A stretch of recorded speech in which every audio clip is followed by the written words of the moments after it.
Rowan.io. Pash. His name is Alex, Dom tells me. Raf's Alex. His voice is soft and aching as he tells me a story of field huts and the sea, and of Alex's guilt. There are two more, Dom says, pointing farther along the hill. One for Nija, another for Tom. I look at the handsome young face in his seaside grave, and what I think is that I've had enough digging. I will disturb no more resting places. I don't know what's happened to my husband, but if he is in a fourth grave somewhere here, I decide I do not need to find it, or see his face, or know one way or the other. Some part of me suspects this, and will start building protections against it. But maybe not.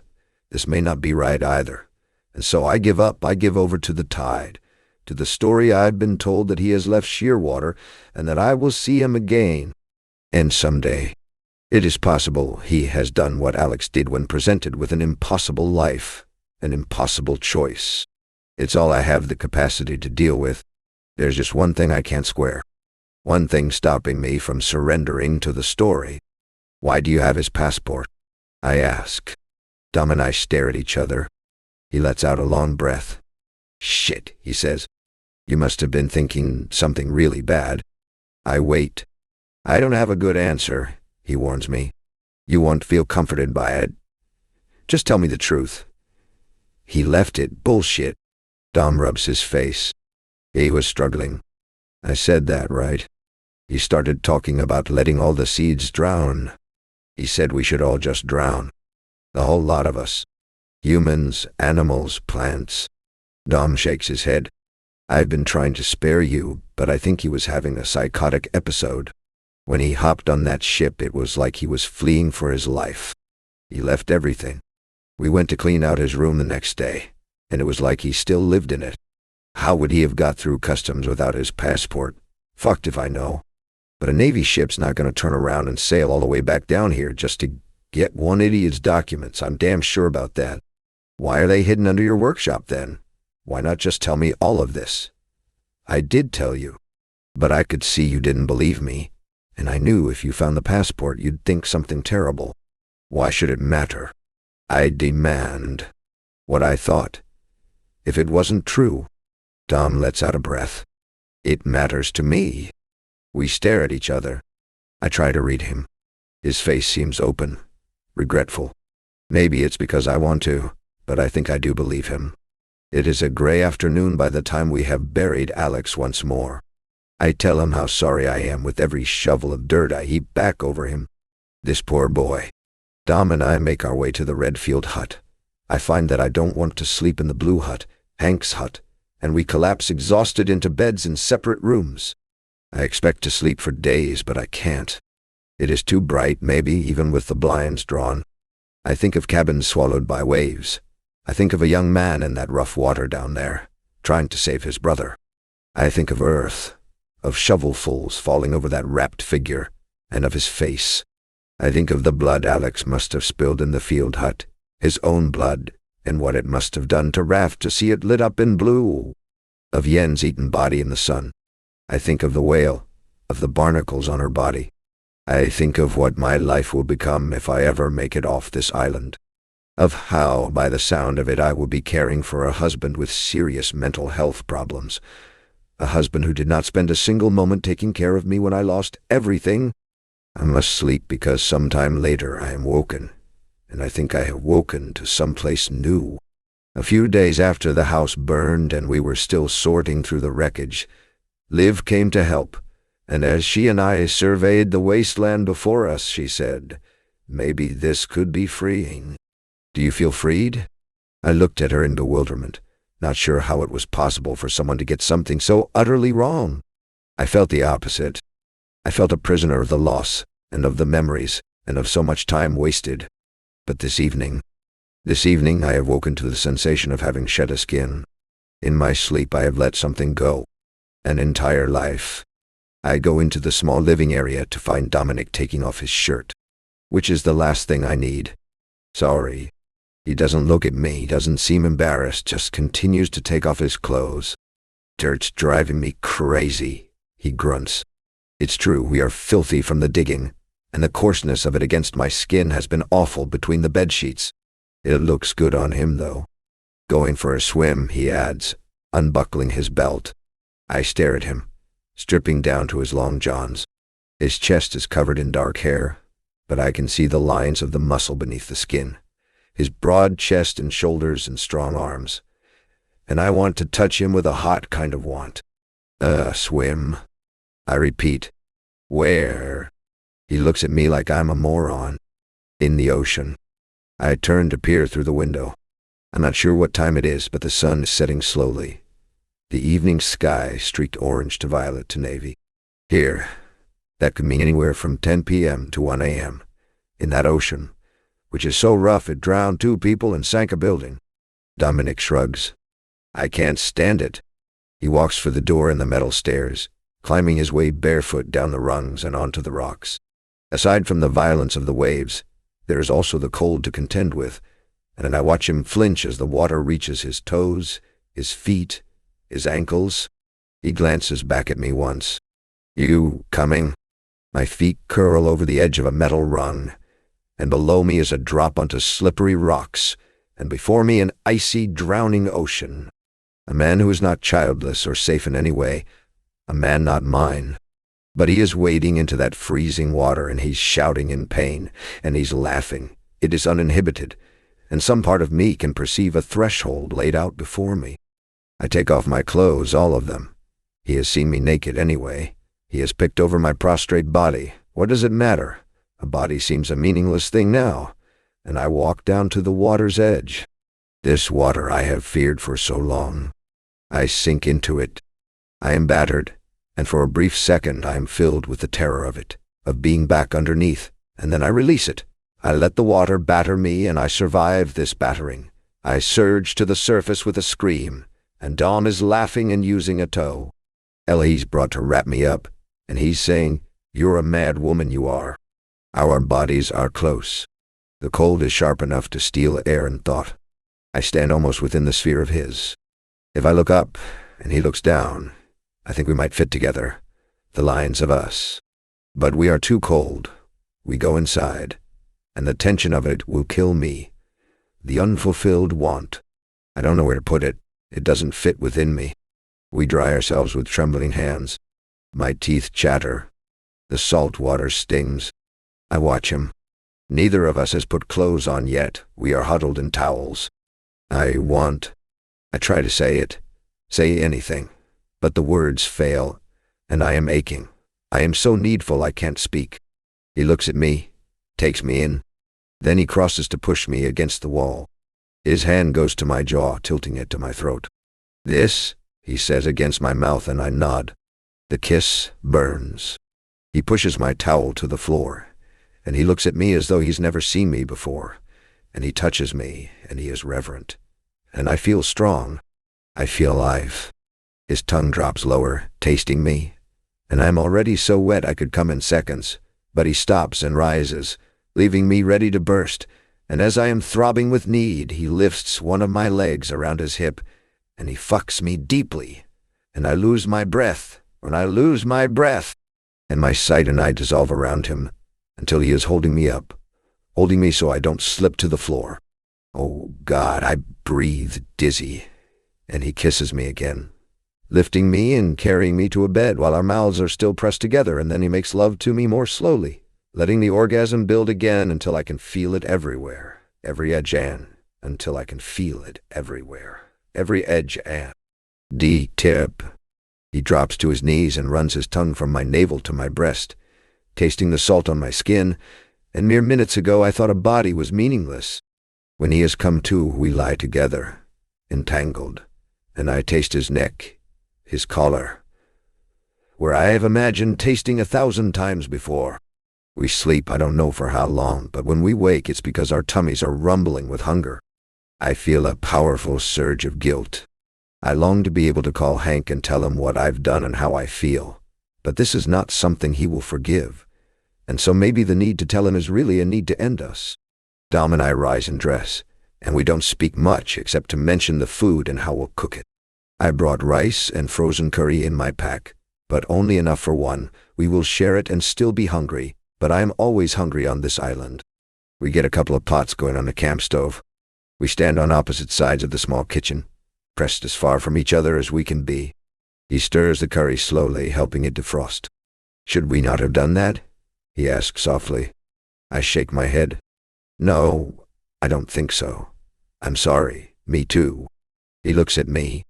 "It's just, I thought I could have died from wanting you so badly." I close my eyes. My heart will explode. It is beating so frantically out of my chest. I hear him move, but I don't open my eyes. I squeeze them more tightly shut.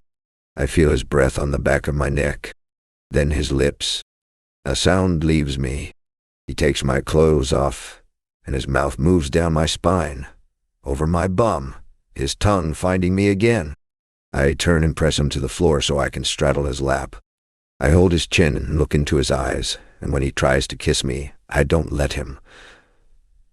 I fuck him slowly, watching him, his eyes and his mouth, and it isn't until we are both coming that I kiss him. Taste him. Breathe him in. The curry is bubbling over the pot and we break away to rescue it. After a moment of battling the stove, we look at each other and we can't help it. We laugh, both a little in shock. We eat the curry beside each other on the couch.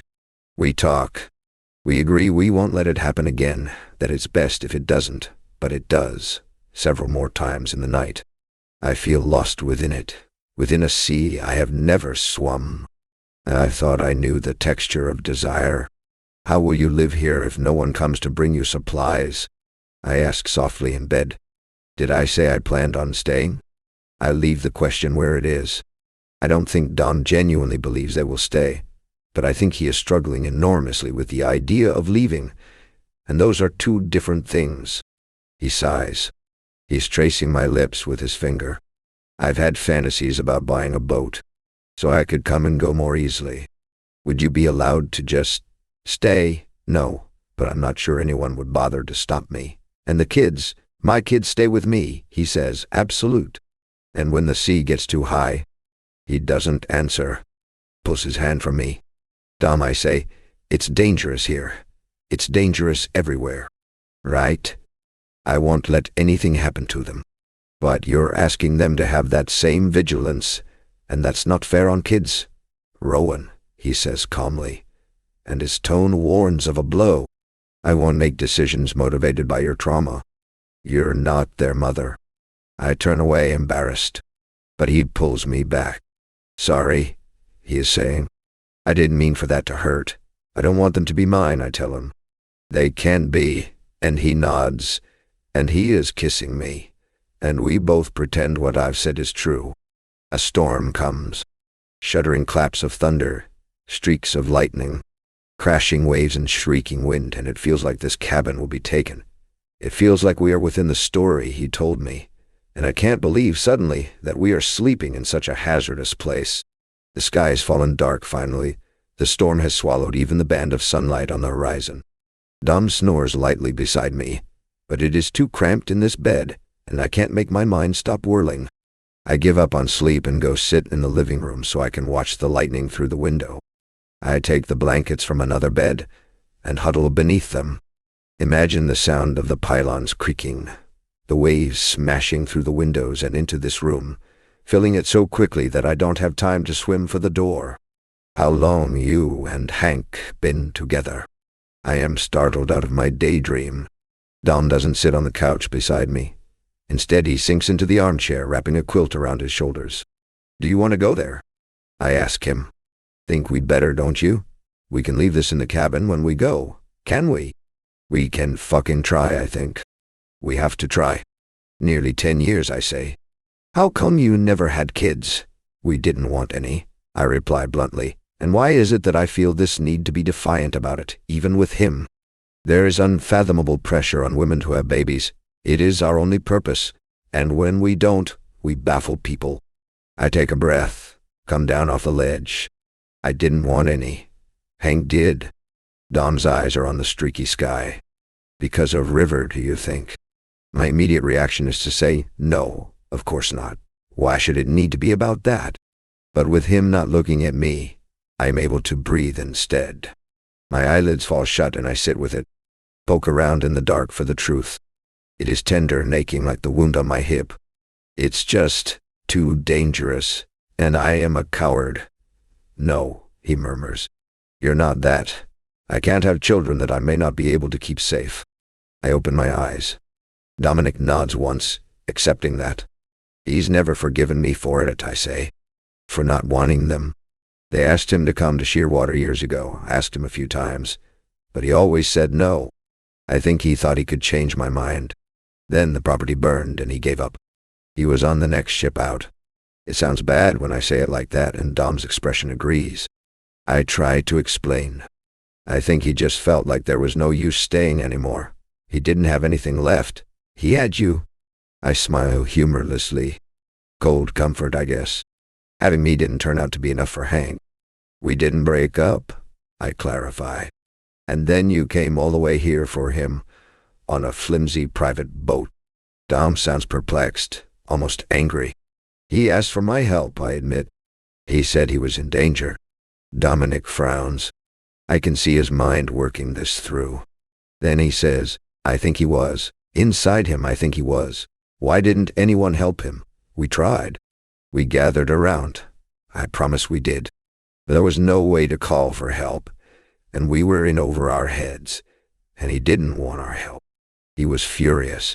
He wanted to destroy things, but he only ever wanted to plant things, I say. It is so broad, the distance between the man I know and the man he became while he was here. It is so sad, but that's not the full truth, is it? He plants things, but sometimes I glimpse that tiny seed of nastiness within. It appears only in brief flashes. The lightning outside and then gone. Hidden behind the charm, the friendliness, the laughter. But it is there. His selfishness. An ego so fragile he takes hits to it poorly. Which is why I don't think we'll survive what I've done. Did you and Hank have a plan for after Shearwater? Dom asks me. I shake my head. He couldn't talk about after. But in your mind there is an after for the two of you. A flash of his face enlightening. I say, I don't need to explain to you what a marriage means. Then he says, but they do end. I can tell you with great certainty that they do end. Do they? I ask. Yours hasn't. He is startled, I think. Let's not pretend, I say, that I'm the only one here being pulled in another direction. Dominic and I fall asleep where we are, curled in our blankets. I listen to his breathing. As I drift off, I am locking doors, building firmer barricades. But he wakes me in the early morning with a soft question, the sound of which could almost be a dream. Could there be an after for the five of us? Dominic, there's a bad day ahead. No avoiding it. When the ship comes for us, she's going to know the truth. I don't know what it will do to her or make of us, but I understand what it means to lose someone suddenly. I know how words unspoken can be a poison within. So if I am to lose someone slowly, I will make sure there is nothing unsaid. I do not want to leave this place, but I would do it for you. I would do it with you, if that is something you might want. She has her own words that must be said.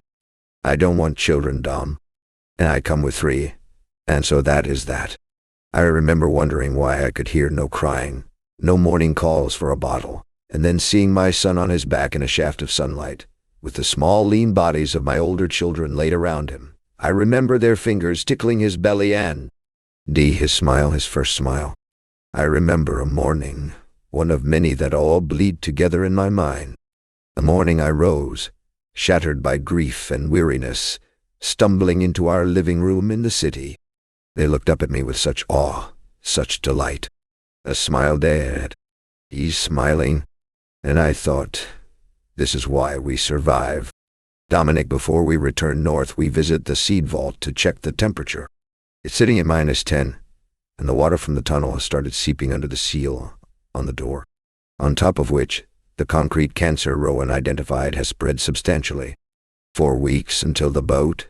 She asks. I nod. I don't think it'll make it, not without some repairs. I thought this vault wasn't your problem. She faces me, impatient. Well, since I'm the only one here who seems to be taking this issue seriously, I guess I'd better get to work on it. I'm gonna need tools. And another laborer. On the walk home, I think a lot about what she said in the field hut. I'm not the only one pulled in another direction.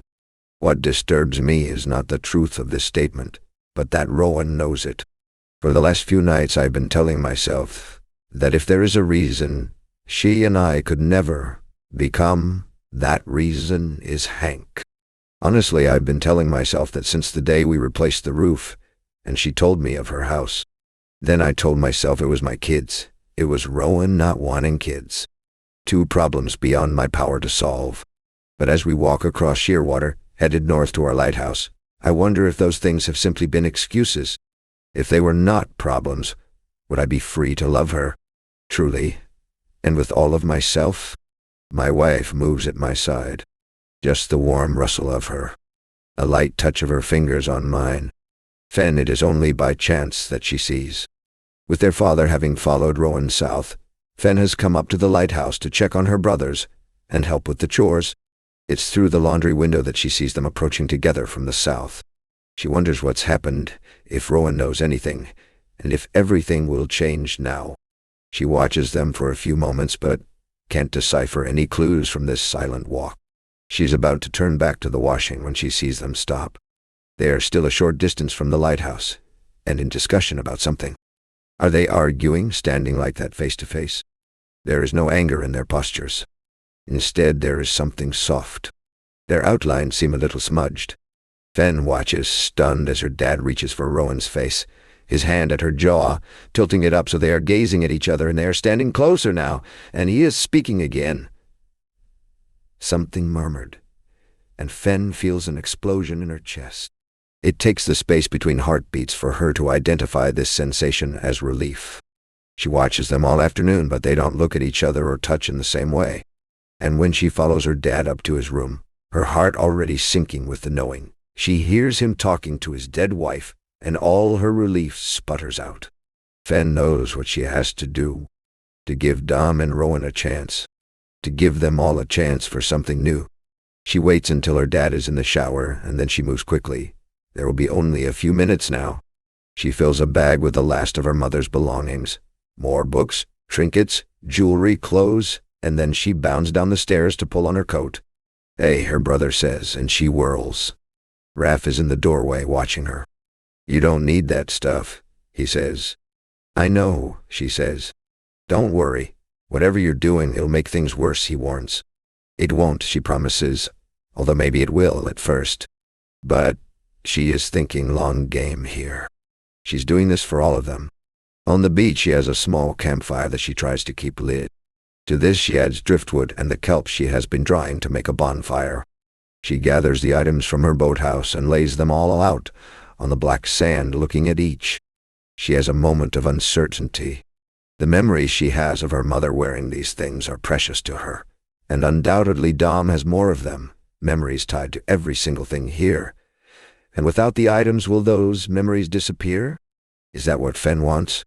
All she knows is that her dad must be freed of his ghost. So, one by one, she starts placing her mother's belongings on the fire. Dominic. I notice the absence immediately as I reach for clean clothes after my shower. All of Claire's things are gone from the cupboard. I wind my way downstairs to where Raph and Orly are starting dinner. Raph's chopping with his bandaged wrist, which is a good sign. "How is it?" I ask him. He holds it up. "Welling's almost gone. Definitely not broken." I nod, relieved. "Good man. You guys know what's happened to." I falter, unsure how to put it. "The stuff in my cupboard?" "What stuff?" Orly asks. "Mom's stuff," Raph says. "What stuff?" Orly says more loudly. "I didn't know we had Mom's stuff." It hits me. How wrong this is. Hiding away her belongings like a greedy dragon hoarding treasure, instead of sharing them with her children. What the fuck is wrong with me? "Fen's been taking it," Raph says. "For a while. You didn't notice." There are a lot of things I haven't noticed about my daughter. That is becoming crystal clear. I need to see her. Make sure she's okay. I will tell her I'm sorry for not checking in sooner and for not having shared her mother's things with her. All that stuff, the jewelry and the clothes, that should be Fen's now. It should belong to her. She shouldn't have to steal it. I feel a bit queasy. What's going on? Rowan asks, appearing in the doorway. Nobody says anything. It feels awkward. I meet her eyes and say, I think we should take our dinner down to the beach this evening and eat with Fen. The boys make sounds of excitement and a smile splits Rowan's face. That's the best idea you've ever had. Raph, the fire is too big. That's the thought he has as they approach. He knows before anyone else does. He's always been able to read his sister's mind just a little. He knows, too, why she would do such a thing, but he doesn't have the same hope she does. Just a sick question. Is this what will break them? He moves into the front of the group, carrying their foil-wrapped food. He isn't sure what to do, but he thinks he should get ahead of it somehow. Dad, he says as they reach the sand. Yeah? Dom seems lighter, and it leaves an even deeper pit in Raph's stomach. It's not to hurt you, he says. Dom frowns, confused, and then a wariness fills his eyes. And then, as they reach the bonfire and he sees what Fen is putting onto it, something like disbelief. Dad, Fen says, pleading, apologetic. But she carries on. She throws a book onto the flames, and a strangled sound comes from Dom. He lurches forward to rescue it, and his sleeve is alight, and before Raph can even think what to do, as he watches on in shock, Rowan is removing her own jacket and using it to smother the flames on Dom's arm. Belatedly, Raph grabs his little brother and lifts him into his arms. He can feel Orly's heart racing against his chest. Dom is staring at the burned edges of the book, and at the fire, at all the things he can make out among the flames. Nothing remains unburned. Why? He asks Fen. To free you, she answers. Raph isn't sure his dad will reply. He doesn't for a long time. Then Dom says, I had no idea you had such cruelty in you. Fen's face falls, tears flooding. Dom sinks to the ground and rests his head between his raised knees, and he weeps. He didn't do this when Claire died. Not that Raph ever saw. He never broke, not once. Now he is asunder, and Raph doesn't know what to do. Go back to the boathouse, Rowan tells Fen. All three of you. Stay there until I come find you. Then she goes to Dom and she crouches behind him and puts her arms around his shoulders, and she holds him with her lips pressed to his neck, his cheek, and what's more, Dom lets her. The sight is so shocking to Raph, and he thinks to his brother and sister too, that they are wordless as they walk to the boathouse. He carries Orly, and Fen cries silently beside them. Within the little shack, Raph settles his brother and sister on the mattress under the blankets and sets their plates of dinner beside them. Fen has composed herself for the sake of her brother and reads to Orly from whatever she's partway through. Raph waits to make sure they're okay before he succumbs to the thing building within. I'll be back, he says, can barely say, and then he walks from the boathouse and back up the hill, not looking at his dad on the sand or the flames beside him, not looking back at the fuel tanks to where the swinging body will be waiting for him. He walks all the way up past the lighthouse and he keeps on, up a different peak, to the communications building at the very top. It is astounding, actually, that the rage survives this long, with this much exertion to wear it out. He's expecting it to be gone by the time he gets here, but it isn't. It is as vivid as ever, because he can't stop thinking how utterly wrong this is. This wasn't supposed to be their life. He doesn't know how to save them from it, how to hold them together, and he's furious with Fen for doing this, and with his dad for letting it get so bad that she felt she had to. Dom is just letting her drift away, drift right out to sea, and he isn't doing a thing to stop it. And Raph is livid with himself, too, for never being able to save anyone. He takes his hydrophone, this precious thing his dad saved up and gifted him, this thing that brought him so much joy, that he shared with Alex, and he smashes it to pieces. It is only later, when he has emerged, that he thanks fate, or the universe, or luck, that his violin was not here too. Rowan is right. He can't go on like this. He needs to find something else. Rowan, this family is falling apart. I sit with Dom on the sand for a long time, until the fire has burned itself out. There's no way to douse it. It's quite the blaze. So we watch.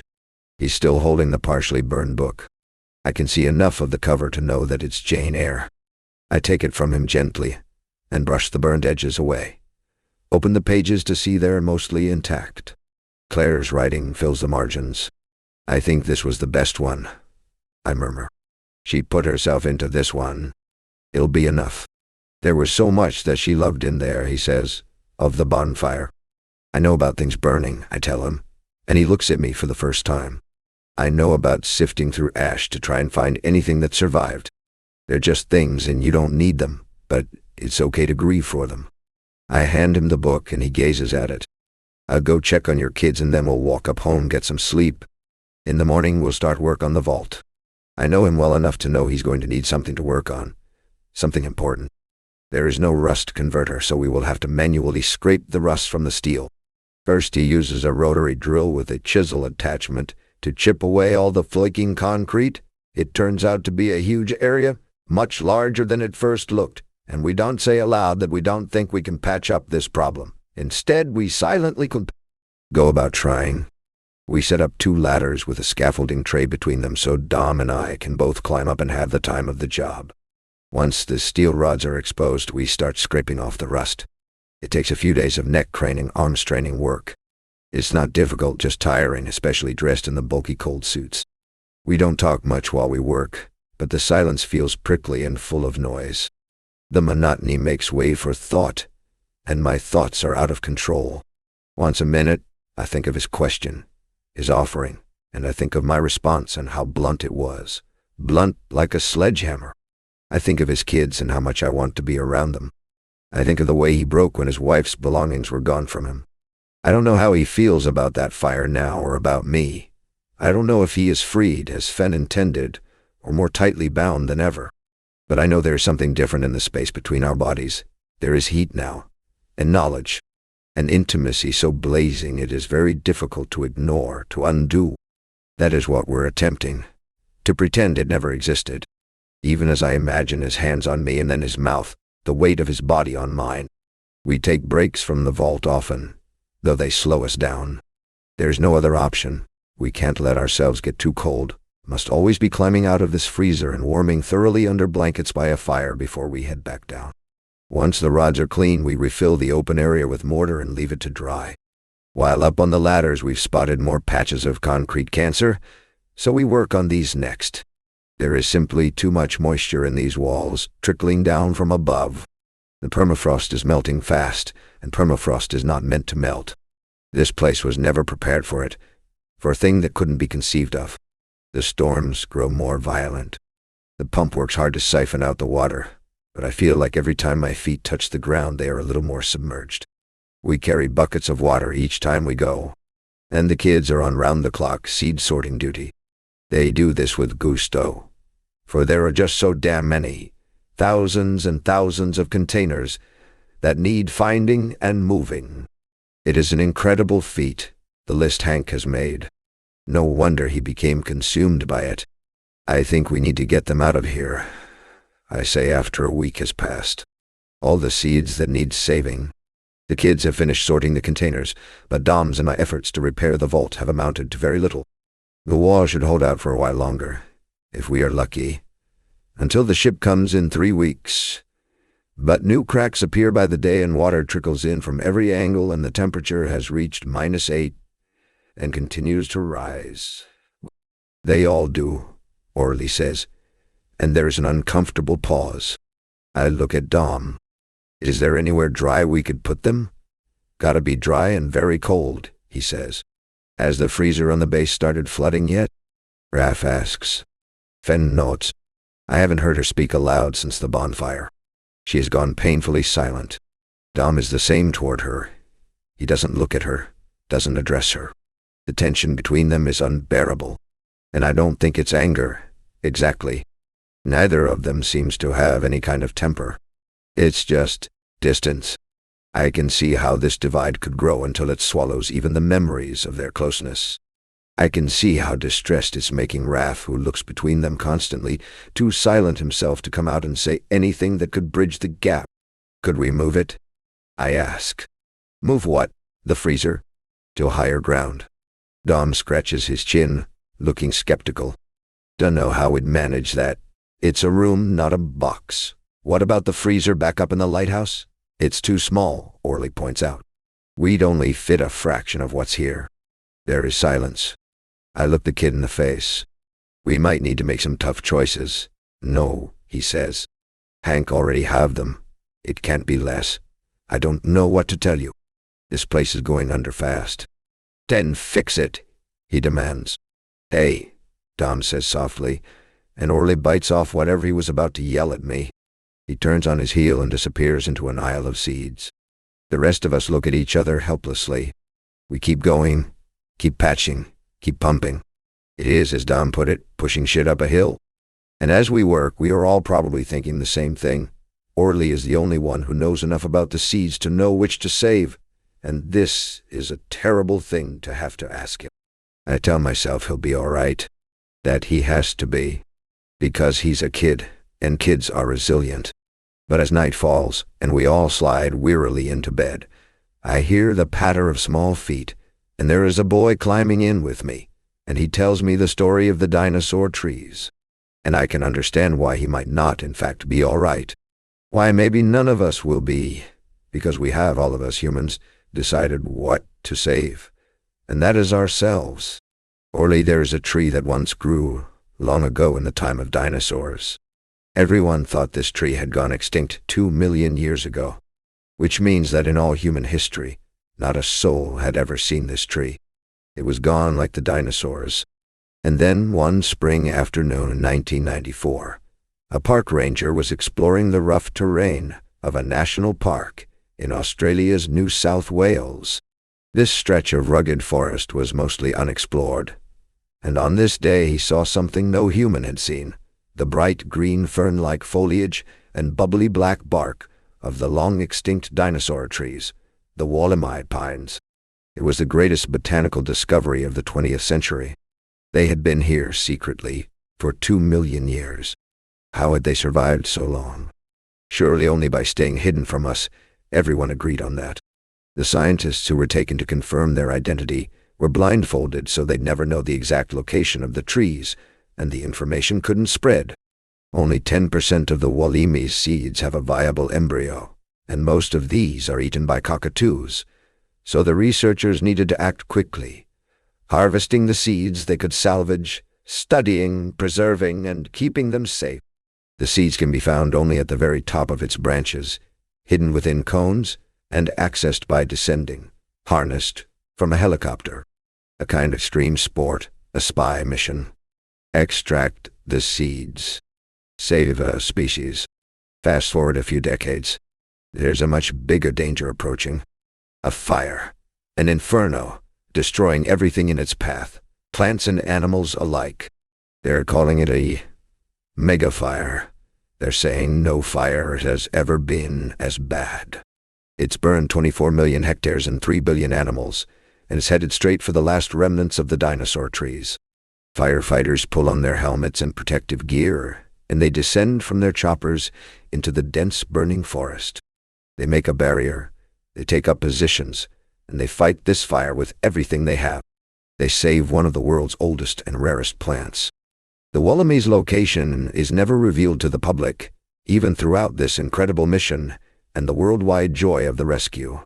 Which means we have about a fortnight remaining on this island. And though we should all be joyful at the thought of escape, at the thought of this exhausting, stressful work coming to an end, we trudge through our days and hours like we are marching to our funerals. Now the seeds we have of the Wollemi nobilis sit in Aisle G, row 12, and they are not on Hank's list. Rowan the ship may not arrive on the exact day it is due, but apparently it's usually only a day or so off on either side. Dawn and Fenn still haven't spoken, and I don't know what will become of this family once we leave the island, nor if I will ever see them again, which is exactly why I'm throwing a dinner party. I send them all upstairs to their rooms while I do the cooking. They will hopefully take the opportunity for a nap. It takes me a few hours to get the last items in the oven, and then I duck into the bathroom with the clippers. I haven't touched my hair since coming to Shearwater. This is well overdue. I set the blades and start shaving, working from front to back. Fenn appears in the open doorway, watching silently. Dinner won't be long, I tell her. She doesn't speak until I've finished and am cleaning up the fallen hair. I want to feel lighter, she says softly. I straighten, meeting her eyes in the mirror. I smile. The thick, salty hair falls to the ground in heavy chunks. It is much more satisfying than shaving my own short hair. Fenn's perched on a stool before me, studiously not looking at her reflection, but down at her hands. I think it's time for you to move back to the lighthouse, I tell her. She shakes her head. He doesn't want me here. He's grieving, but he'll get over it. We were broken even before the bonfire. No, you weren't, I say. There's shit to grapple with, I'm sure. You don't understand, she says. He won't talk to me. When he looks at me, he sees something damaged. I don't ask what happened. If either of them wanted me to know, they would have told me. Instead, I find her eyes in the mirror. No, kid. That's what you're frightened he'll see. When all her long hair lies in tendrils on the floor, I use the clippers to tidy the edges, but I don't linger too long. I can touch anything up tomorrow. It's getting late, and we need to eat. Okay, I say.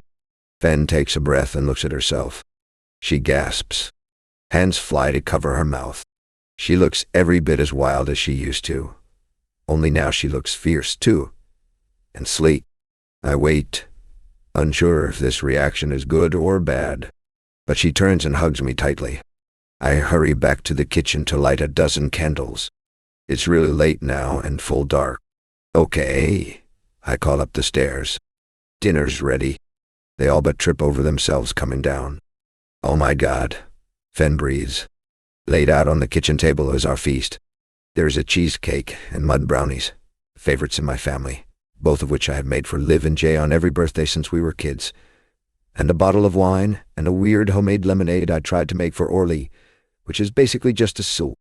Gar syrup with frozen lemon cubes in it. I have cooked a roast chicken, which took days to defrost, and all the trimmings. Platters of roast vegetables, stuffing and gravy, fresh bread, as well as a fettuccine dish with lemons and butter and capers for anyone who doesn't want to eat meat. Within the light of the sea of candles, it seems almost mythic, this feast. The family are dazed. I am not sure how Dom will feel about it, but we look at each other, and there is something hungry in him. Your hair? Orly points an accusing finger at his sister, staring wide-eyed at her skull. The bald twins look like they're in a cult, Raph agrees. Fenn and I share a glance and laugh. First we drink, I say. Instead of pouring the wine into cups, I take a swig right from the bottle and pass it around. Let it stain your mouths and dribble down your throats, I say. Dom doesn't say anything as Raph takes a gulp, but when Fenn reaches for the bottle, I feel him stiffen beside me, and I touch his arm to stay him. She is nearly 18, and she deserves to be a teenager for a night. Fenn takes a gulp and then passes it to her dad, who does the same, and Orly has his lemonade, which he says is the best thing he's ever tasted, probably because he's never tasted so much sugar. We keep passing the bottle until it's gone, until it has stained our teeth and lips and chins. Dom can't help himself, he says with an ache. The rations, Ro. Not just the food and drink, but the candles too, and the gas it took to cook all of this. I say, fuck the rations, and we eat, every last morsel of it, savoring our mouthfuls and moaning with delight. We eat until our bellies can't take another skerrick, until we are, at long last, full. Then we sit back in our chairs and Dom and I drink sherry and we talk. And while Dom and Fenn don't speak directly to each other, there's an undeniable easing of the tension. As the kids chat, I watch their dad's eyes. I watch how that gaze moves between each of his children's faces. I see the pride there, the swelling of his chest, the tiny quirks of his lips, the joy they give him. I think how lucky they are to have him, that it was into his care they were born. What a gift to be so well loved. We decide we will take it in turns to each have one really long hot shower. There is a risk, of course, that the hot water will run out, so we spend time discussing who most deserves to go first and who should be last. And when we can't agree on that, we decide to draw straws. Is this what it's like on the mainland? Orly asks. You can stay in the shower as long as you want? Not really, Dom says. Oh.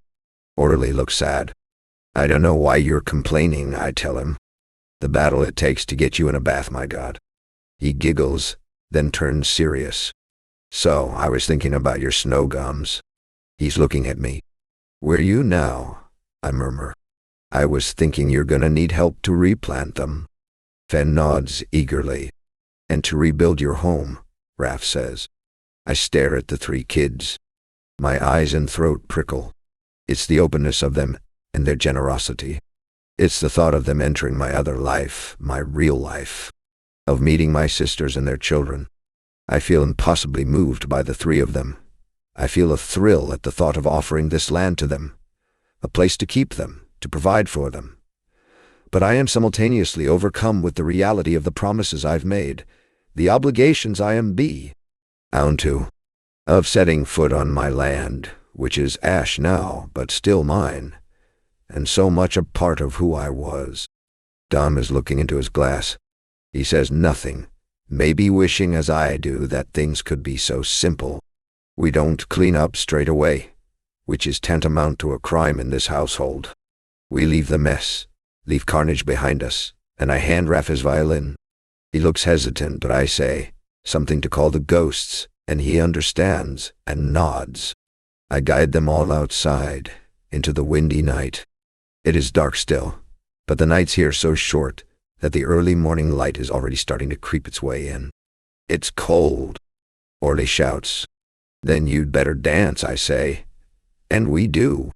All of us, even Dom. As Raph plays a riotous, endless song, we lift our arms and we spin and twist and twirl and jump. We make shapes of our bodies. We make languages of them.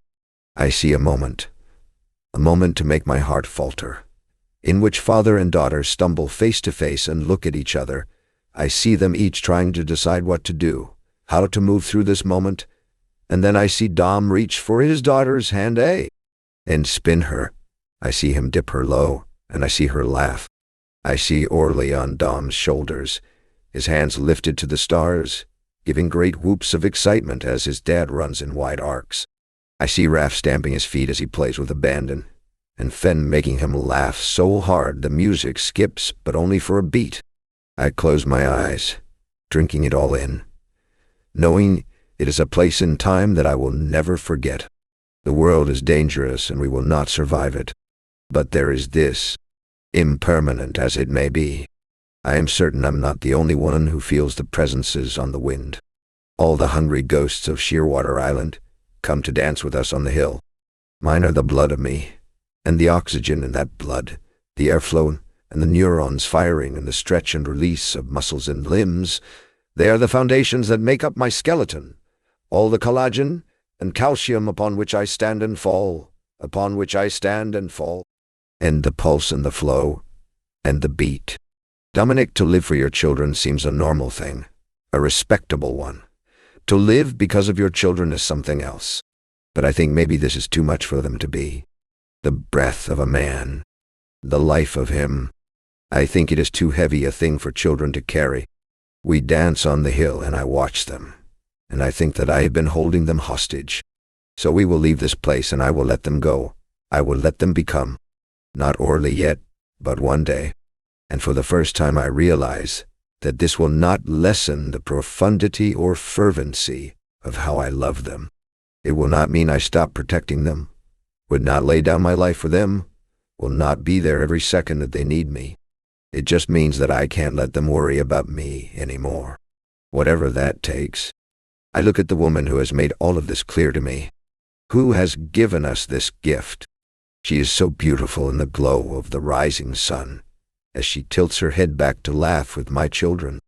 How did I not see this beauty the first moment I set eyes on her? Later we huddle in front of the fireplace to get warm. Rowan rises for bed before the rest of us. I take her hand, wanting to stay her, but she looks at me and tells me to enjoy the moment with my kids, and I know what all of this has been about.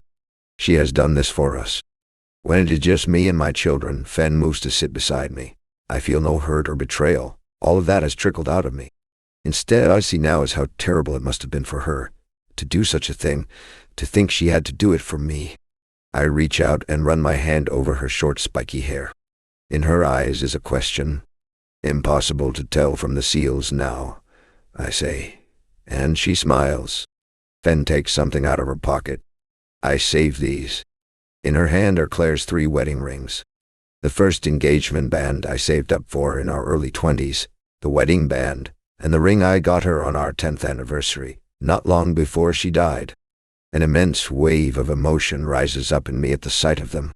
Something like love and loss and pain and relief. For a second, the desire to take them and close my palm around them is so strong I can hardly breathe. But I only need to look at my children, and it passes.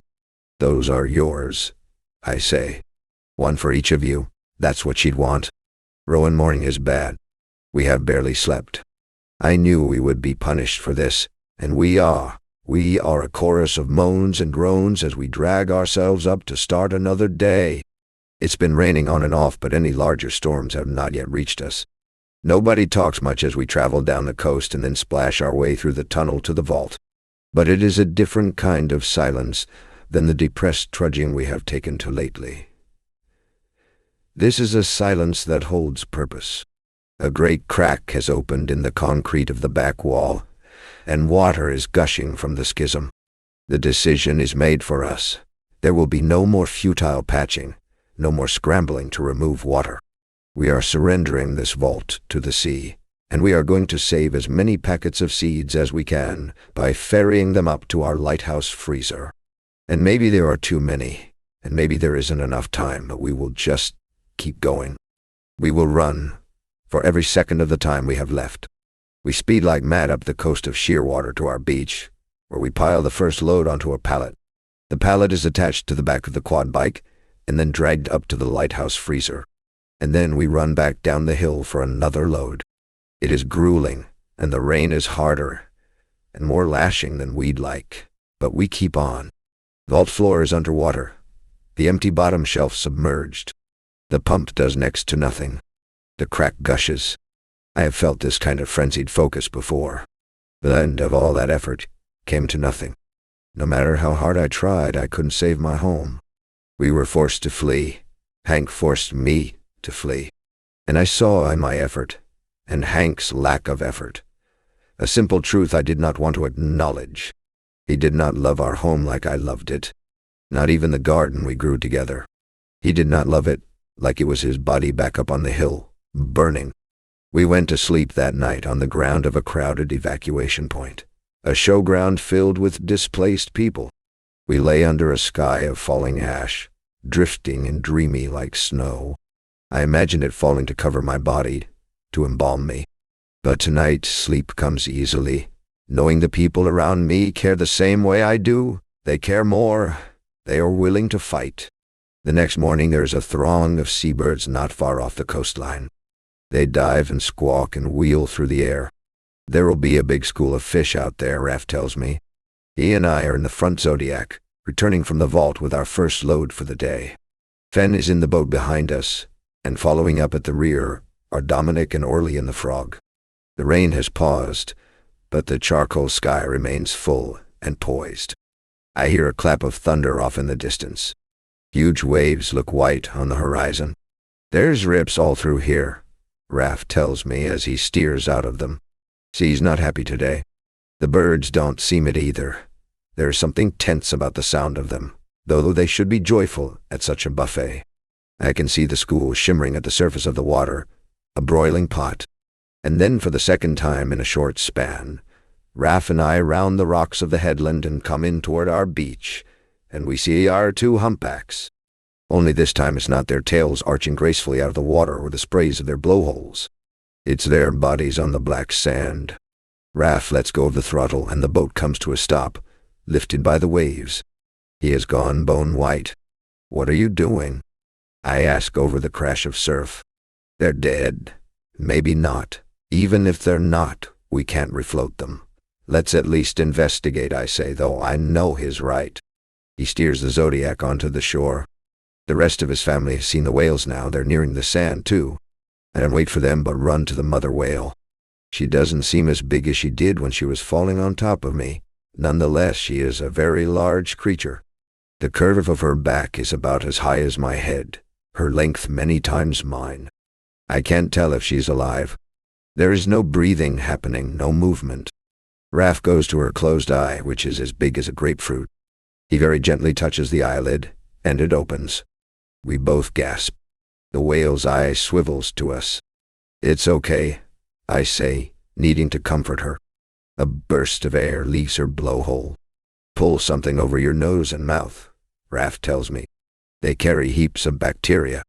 Dominic, Fenn, and Orly are joining us now, and we all pull our neck gaiters or scarves over our faces. Dom moves past us to check on the baby, and his kids are following. But I find I can't go over there. I can't even look at it. "It's alive!" Orly shouts at me, and I could dissolve with relief. Although maybe this is worse because all it means is witnessing a slow death. We convene a little way up the beach. "What do we do?" Fenn asks. "We have to keep them wet. I know that much. Raph, there's no use," he says. "Mate," Dom says softly, pulling his son's gaze to him. "Let's just talk it through. Get it straight. What are the main concerns?" Raph rubs his eyes, maybe searching his memory for what he knows about strandings. "Their own weight is crushing them," he says. "And they are overheating. We have to stabilize them before we can think about trying to get them back into the water." "Good," Dom says. "How do we do that?" "Like Fenn said, keep their skin wet and covered so it doesn't get damaged by the sun." "Okay, so we'll set up tarps," Dom says calmly. "And we can cover them in wet sheets and we'll use buckets." "What else?" "I think we have to help their fins from getting fractured," Raph says. "You dig holes for them." The mother whale's fins to look at an awkward angle on the sand. "When's high tide?" I ask. "It's falling now," Fenn says. "Lowest around 4 this RV. Then it'll be back in tonight around 11. "That's our timeline then," Dom says. "We'll need high tide to get them out." But Orly is shaking his head. "What about the seeds?" he asks. "We're not even close to finished. It is a disaster. There's no doubt about that. We don't have enough bodies, enough hands." "How do you eat an elephant?" Dom asks him. "Dad, how?" Orly sighs. "One bite at a time." "Okay, but we're not forgetting about them." "We're not," his dad agrees. The kids hurry into action, but I take Dom's arm and pull him aside. "We shouldn't do this," I say. "Do what?" "We should take the kids away from this beach and put them back on the seeds. That might actually be achievable." Dom frowns, searching my face. This is cruel," I say. "It would be backbreaking work for hours, purely to watch the animals die." Dom looks at the whales, and then his kids, considering my words. I will him silently to listen to me. "Do not put them through this." He meets my eyes. "You're probably right," he says, "but I think not trying would haunt them more." On the crest of the hill I look down at the creatures on the sand. They are close to the waterline. At high tide that water will come up and over them, and I don't think it will be enough to wash them free. "We are doing this," Dom has decided, "so we may as well do it properly." My mind starts thinking about angles and equipment. I don't think we have a crane at our disposal, but I definitely saw a tractor with a bucket attachment, so that will have to do. The baby will be easier to refloat, but I don't need Raph to tell me it won't survive without its mother. I'm not sure she would survive either, without her baby. There is no point saving one without the other. We have the weather on our side. There is no sun to harm the whale's skin, and there is a light drizzle to help keep them wet and cool. We wet the sheets and blankets and drape them over the huge bodies, covering as much area as we can, and we move quickly to dig the holes for their fins, so they can lie comfortably. These holes we fill with seawater to help keep them cool, and then we are running up and down from the water with buckets. I signal to Dom. "You and I will need to think about how to move them. We've got about 11 hours until high tide." "No crane," he says. "No, so it's trenches, and that's best done while tide's low." We leave the kids to keep filling buckets while we jog over to the storage unit at the base. The tractor, as well as having a forklift, has a long-armed bucket excavator we can use in the sand. Dom fills the tractor with diesel. I drag things out of the way so it has a clear exit through the roller door. and he drives the old yellow vehicle onto the beach. The wheels are so enormous that they aren't bothered by the seawater lapping at them. I'm hoping like hell it doesn't get bogged, and Dom manages to steer it up onto the sand and back over to the whales. He works the controls so the bucket takes huge mouthfuls of sand and dumps them to the side, slowly gouging the beginnings of a trench. I worry about the noise freaking the whales out. I take the moment to remind the kids to have some water. Raph is running himself into the ground. Hours pass.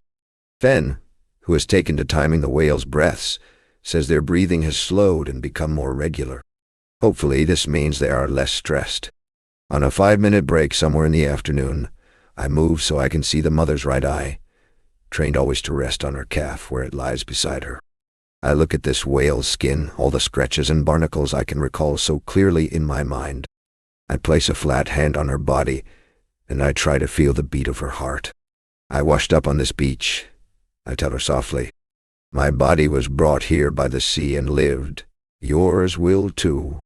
Her eyelid falls closed, and in this moment she seems so weary. But it opens again and she looks at me, and I know why. What do you want me to tell it? I ask her, but I already know. I don't want to go to the baby. I can't bear the thought of it. I've been trying to pretend it's not even here. But I think this mother needs me to, and I think I would do anything for her. So I walk over to the smaller whale, and I place my hand gently on its head, near its open eye that is looking at me. Little one, I say softly, you're not alone. The tide is coming back in now. We still have a few hours until it's at its highest, and Dom is making great progress. The trench for the adult whale is done. He has dug a long pathway as far into the water as he can move the tractor, and he is now working on the same kind of pathway for the baby. Fen and I start getting a tarp beneath the smaller creature. We stand on either side and work the material slowly and carefully down into the sand, sliding it inch by inch under the weight of the huge body. It's slow, difficult work, tiring on our hands and backs and necks, but soon it's done. There's no point trying to do the same for the mother. Even if we could get one underneath her, she's far too heavy for a tarp to make any difference. Instead, we work on digging the trench up around her body. All day I have been readying myself for this not to work. I think of how we will console the kids. But here is the nature of life, that we must love things with our whole selves, knowing they will die. It's raining hard when the tide reaches us too soon. The ocean will need to do its work for the mother whale. There's nothing more we can do for her now, so we set to dragging the baby out into the waves. I think it probably weighs about a ton. We aren't making much difference.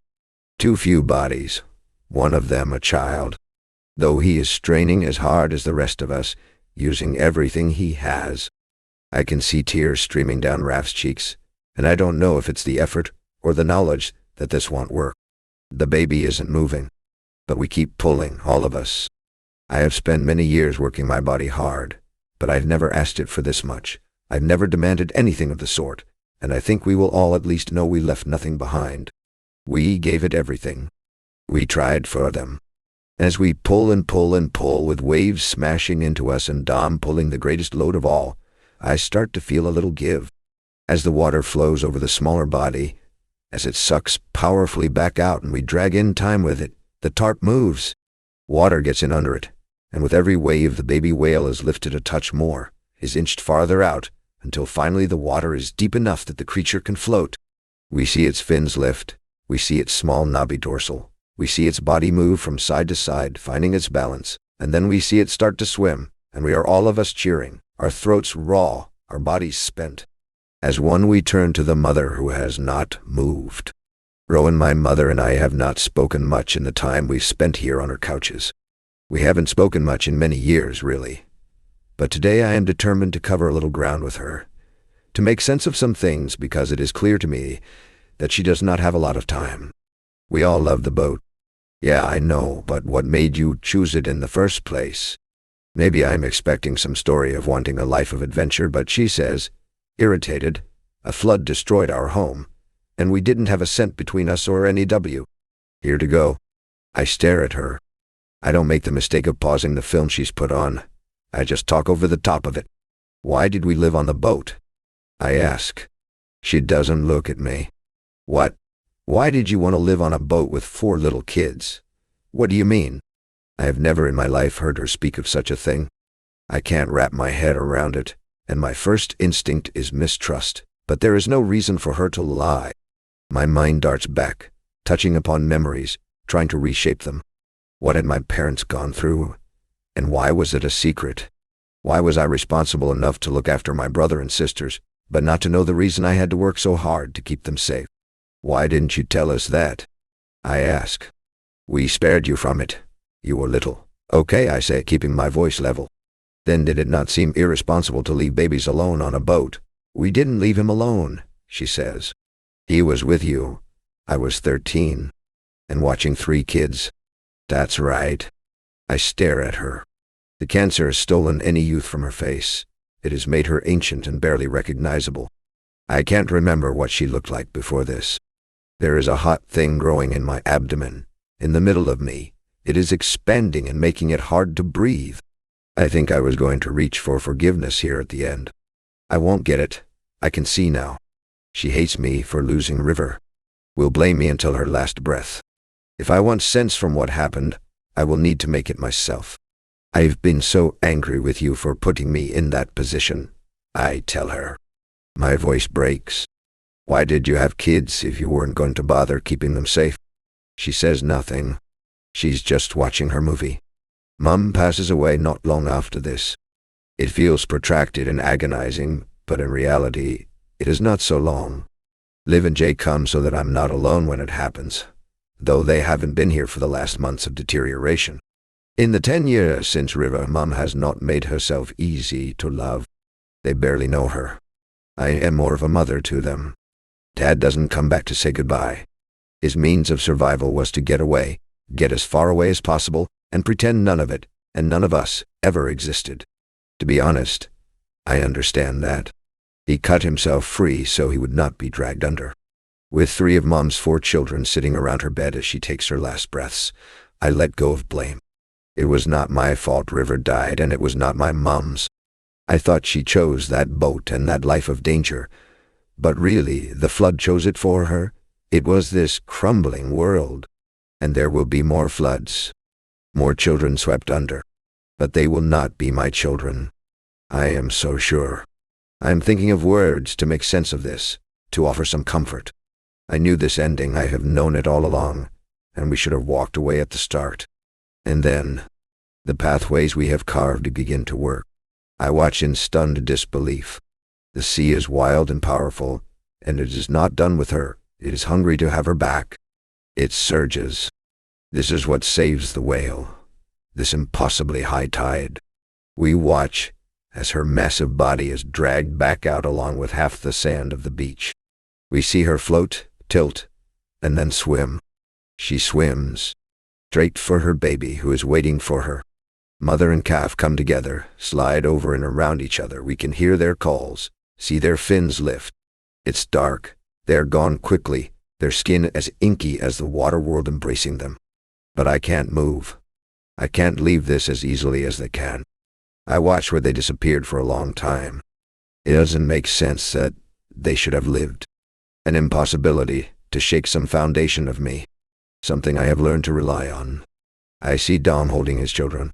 Raph and Orly first, and then his daughter moves to be tucked into his embrace, which is big enough for the 3 of them.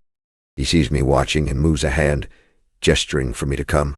He seems to think his arms wide enough to hold me too. I don't know if I can cross to them, but a mother and her baby have survived tonight. On a night I thought bound for death, we've witnessed life instead. They didn't surrender. They held on. They fought. And my God, so did we. These kids fought. They pushed themselves past every threshold. Knowing all the while that it would probably be for nothing, they pushed on anyway. If they can do that, then I can cross this beach to them. I can put my arms around them. I can help him to hold them. What kind of idiot would choose only a quarter of the love they are offered? Dom delivers us home, one at a time, on the back of the quad bike. Orly first, then Raph, Fen, and me last. I try to make the walk myself, thinking to save him a trip, but my legs are gone. I take a few steps and end up on the ground. So I sit in the rain and I make silent apologies to Hank for the choice I've made. It is a betrayal, but it's done. I can't turn back. Perhaps I will be as our home was for him, a simple enough task to cut himself free of. I feel delirious. I can hear the wind, as Orly does. It warns me to be careful. It doesn't know I've had enough of careful. Dom is white with exhaustion by the time he returns from me. I am sitting in the grass, and for a disorienting moment, in the blast of the engine and the headlights, I think he will run me over.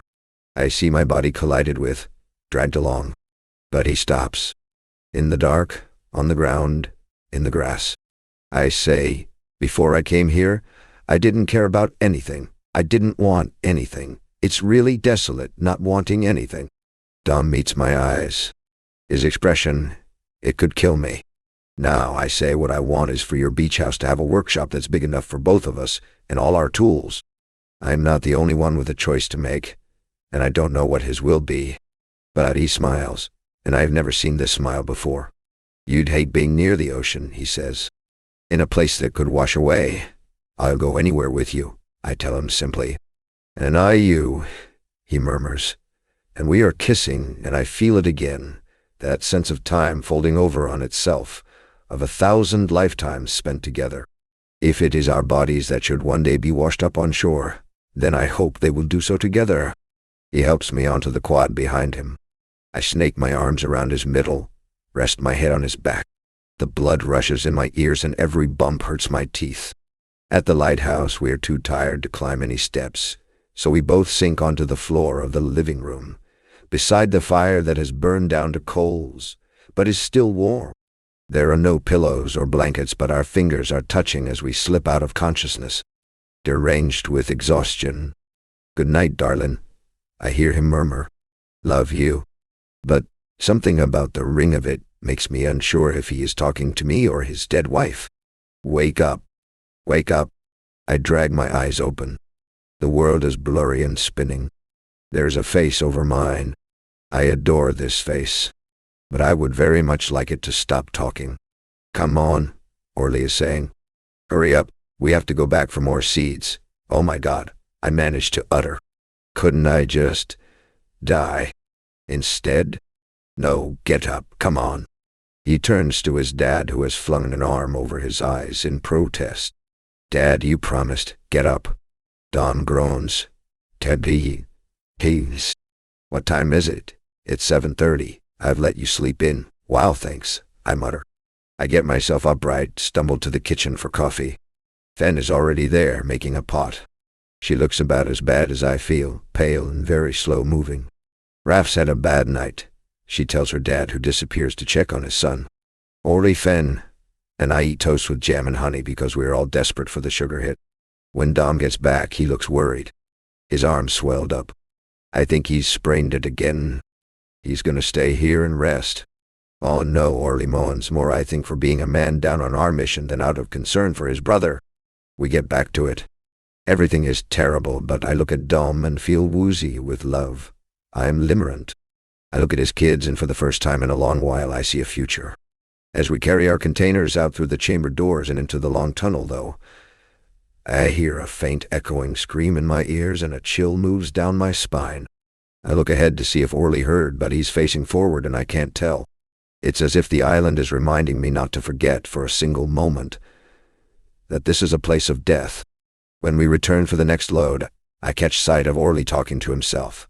He is standing oddly in a corner and his hands are moving as though he's explaining something. And then I hear the lifted note of his voice, a kind of plea. It frightens me. He sees me, and his hands drop. Who are you talking to? I ask him. No one. He walks past me, getting back to work. Later I catch a snippet of a whispered conversation between father and daughter. It's a violation, and we are all going down for it. Don't you worry about that. It's for me to reckon with. And then Dom adds, more forcefully, this is not on you, darling. Later still I see Fen resting her forehead against a wall. I cross to her, worried. Are you okay? My voice startles her, and she whirls, as though caught in the act of something. I'm fine. She hurries back to her task, not looking at me. Outside, I catch Dom's arm as he is about to climb into the frog. "What's up?" he asks.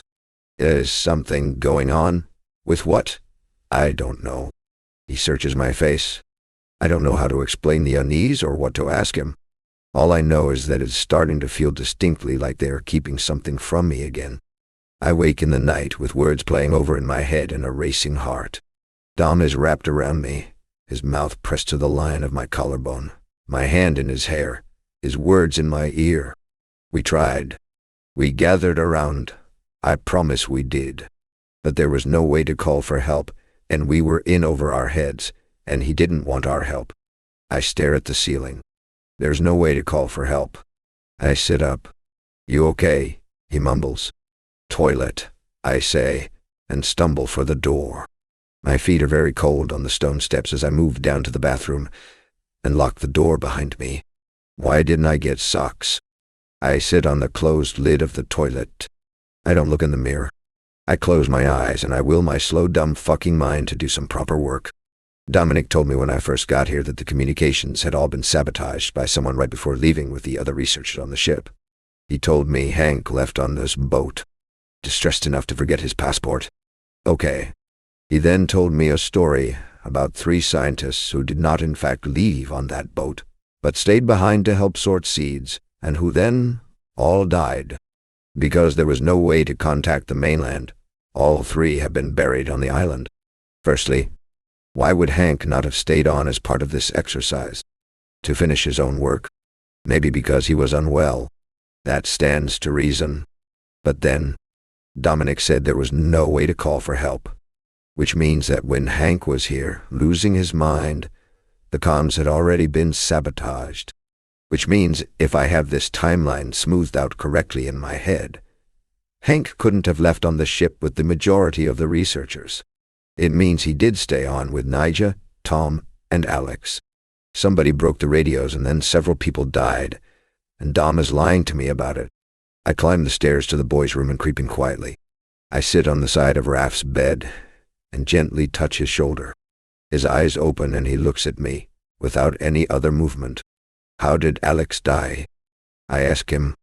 Disbelief clouds his face. "What? I'm sorry, kid, but how did he die? Have you lost it, Raph? He hanged himself, all right." "What?" I reach forward and hold him tightly, and he hugs me back, but I'm thinking about how that blood in the cabin didn't belong to Alex after all.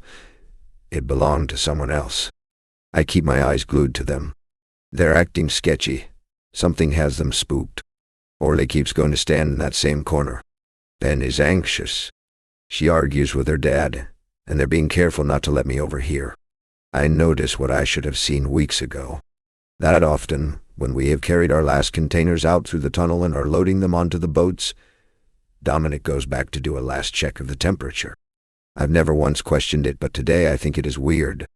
Why not just check it all before we leave? So I give him a few minutes to get ahead of me. I wait until the kids are occupied, and then I slip back into the tunnel to follow him. I don't turn on any lights, but walk in darkness. I tried to be silent, but there is a lot of water in this tunnel now. Inside, I can't see him. I slip into a far aisle and make my way slowly toward the back of the vault. My heart is beating very quickly. In the corner where I keep finding Orly, there's nothing but an air vent. I'd assumed it was a cooling vent, but it doesn't look like the others, and if it's not, where does it go? On the back wall is a door. Dom said this was the door to the air shaft. As I get closer, I can see it's not properly closed, which is odd because he specifically said they don't open it in order to keep the temperature from plummeting. Everything in me is a frozen kind of calm as I reach for the handle and pull it open. It is indeed an air shaft, long and narrow, with a ladder that stretches right up to the sky. There's a tiny dot of light, way up there. A glass panel in the hatch covering. I turn my neck and follow the shaft down. The ladder reaches to a floor deeper in the earth. I can barely see it in the dark, but I can hear a voice floating up to me. Dominic's voice. I don't know what he's saying, but he is returning to the ladder. I recoil, darting to hide in an aisle. Between boxes on shelves, I can see Dom emerge. He closes and locks the door behind him, and I hear him splash his way out of the vault. After a few breaths, I return to the door. It locks from this side, so I am able to open it and climb into the secret shaft, and down the secret ladder, rung by rung to the bottom. The air is much warmer here. It has never been refrigerated like the vault has. It would have been a simple storage room once, a concrete square. Now it has rows of water bottles, boxes of the same food supplies I've seen in our pantry, a heater, and one of the camp beds from the research base. Sitting on which, staring at me in complete disbelief, is Hank Jones. Fen is 16 when she first sees Hank. He's shouting at someone driving the frog onto land, signaling that they need to wait for a pair of Gentoos who are waddling across their path.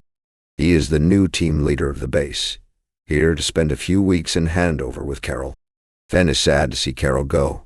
Carol taught her how to cut open the giant kelp and cook fish inside. None of them know what to expect from the new guy, but Fen likes that he is concerned for the penguins.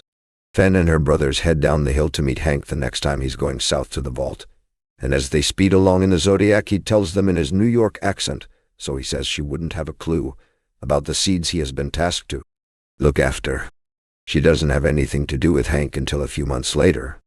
He has offered to give the 3 kids a lesson on the island's botanicals, which Dom thinks is a great idea. They can use it as part of their coursework. He speaks of seed banks back on land and how so many have been lost over the years. He tells them how some plants don't have seeds or seeds that don't survive the freezing process, so scientists have taken to culturing their tissues and cloning them as a method of reproduction.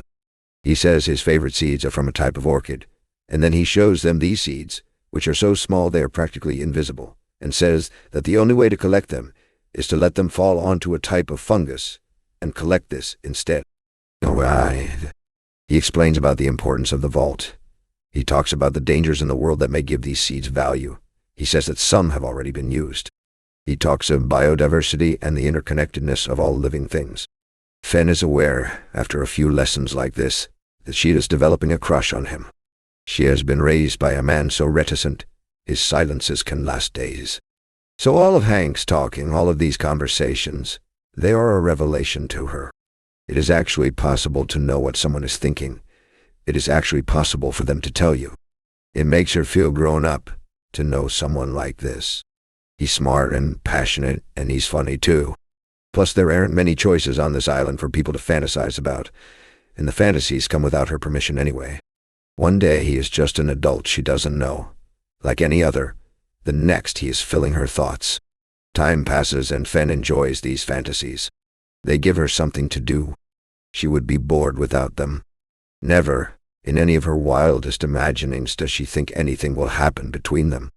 And if she is honest with herself, never has she wanted anything to happen. The fun of the crush is that it exists in her mind, that it is her secret, and that she is safe from it. Fen is 17 by the time Hank's new orders are given. They will both be staying on for another 3 months, and then heading off island for good. Something in him shifts at this point. She can feel the nature of his interest in her changing. Everything about him takes on an urgent quality, a sort of frenzied abandon. When he says he's noticed her watching him, she flushes, she feels caught. When he says he knows she likes him, that he can feel her attraction, she realizes she has done this to herself, that it's her fault. She tells herself it's what she wants. She's old enough, it's legal, he says, and anyway they're leaving soon. Actually, his exact words are, "It will all be over soon." It's not at all like how she imagined it. Still, she is flattered he wants her. She can't believe her luck to have been chosen. She's not aware of a wife. It is crucial that her dad never know. Each month Fen dreads her period.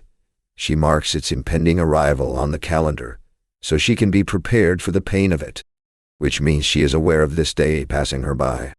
At only 1 day late, she becomes convinced. She spirals, panicking, thinking through every implication.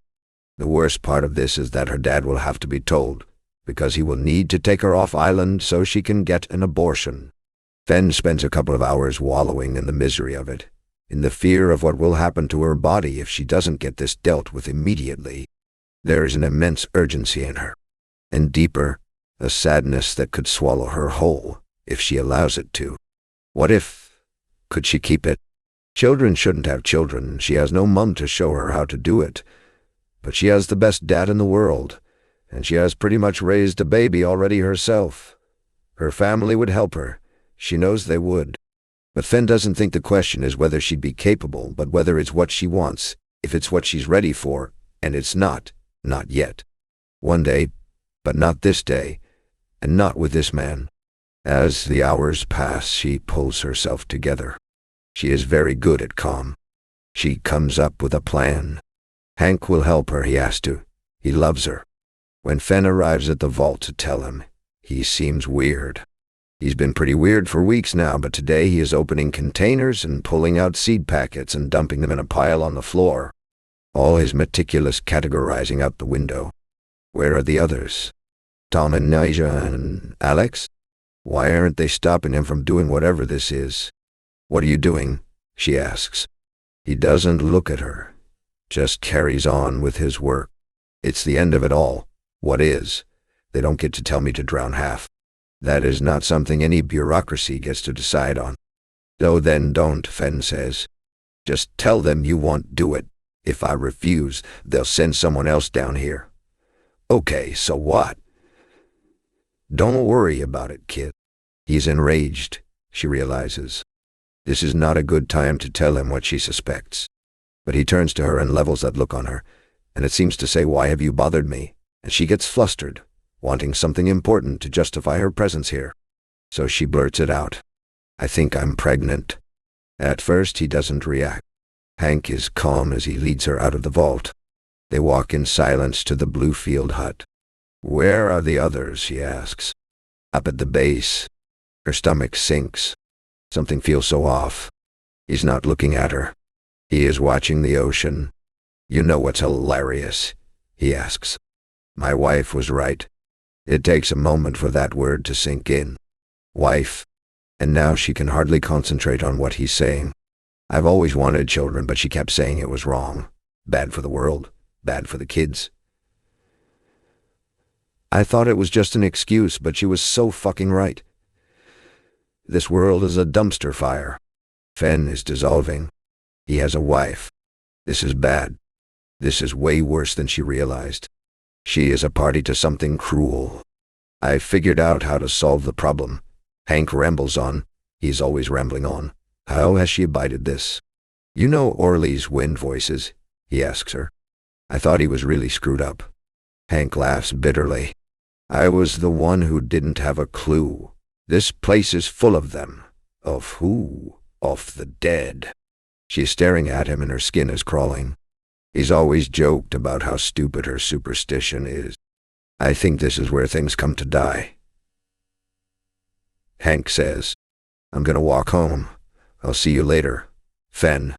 She pauses, though she very much doesn't want to. I figured out what has to happen. It's impossible to choose. Do you understand that? Yes, oh, I won't. Nobody will. They will all drown. Every one of them. And every one of us. And then everything will start again. She doesn't know what he's talking about, and she doesn't care. She just wants to get back to her family. But he pulls her in for a hug. As he holds her, he says, I'm so sorry this happened. It's my fault, and I'll pay for it in the end. I'll pay for it all. Then he pulls her down into the seawater and shoves her head under the surface. First there is shock. There's disbelief. But she is strong, and she has very good lungs. Her brothers and father like to say she was born for the water. And maybe that's true. She is certainly at home beneath its surface. So if he thinks this is how to kill her, he is mistaken. The secret is simple. You have to know how to stay calm. Panic, even a slightly raised pulse, is your enemy. Even when the pressure comes, even with the pain. Fen lets her mind go blank, and her body go limp. She plays dead. The seconds tick past, but she doesn't move, doesn't panic. Finally, his grip on her head loosens a fraction, and she uses the moment to twist out of his hold.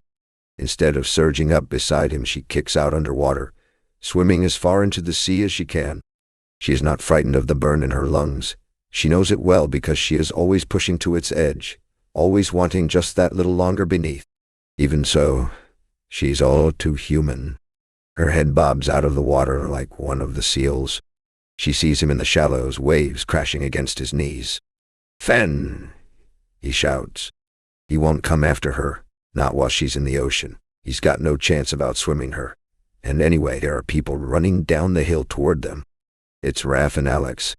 She wonders how much they saw. Fen watches her brother, who is a lot bigger than Hank, tackle the older man to the ground.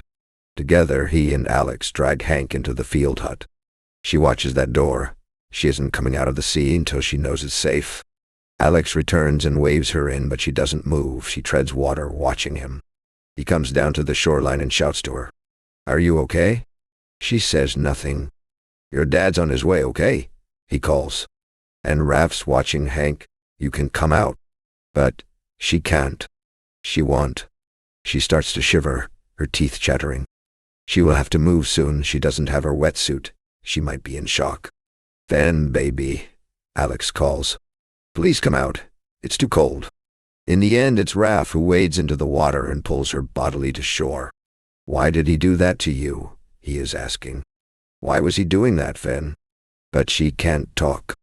Alex has blankets and they wrap them around her, and Raph keeps holding her, but she is staring fixedly at the door to the hut in case he comes back out. Someone has to watch that door. She can even blink. Don't they understand he could come back? Oh, Toddy. That was a man who said he loved her. She does not understand. Eventually her dad speeds down the coast to the rocks. There's no beach here, but he doesn't care.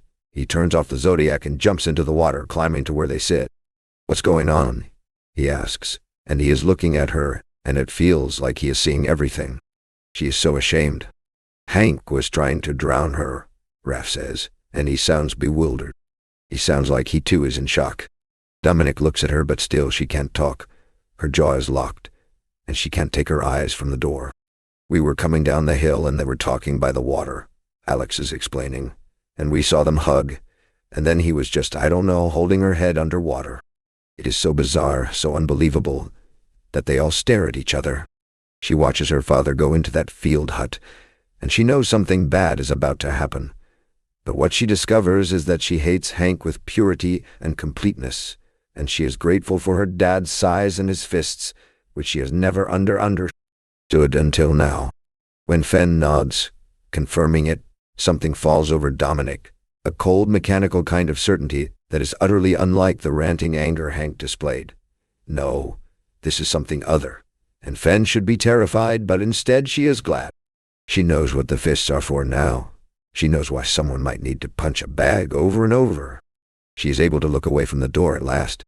Fen won't ever ask what happened inside, but it is obvious that Dominic has nearly killed Hank in that little kitchen. It is only Raph, with strength that almost rivals his father's, who manages to wrestle Dom away before it's too late.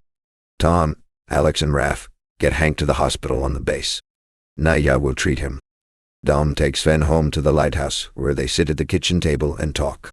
When she explains that she and Hank have been in a relationship of sorts for about a month, she sees the horror that falls over him, and she will never be able to unsee it.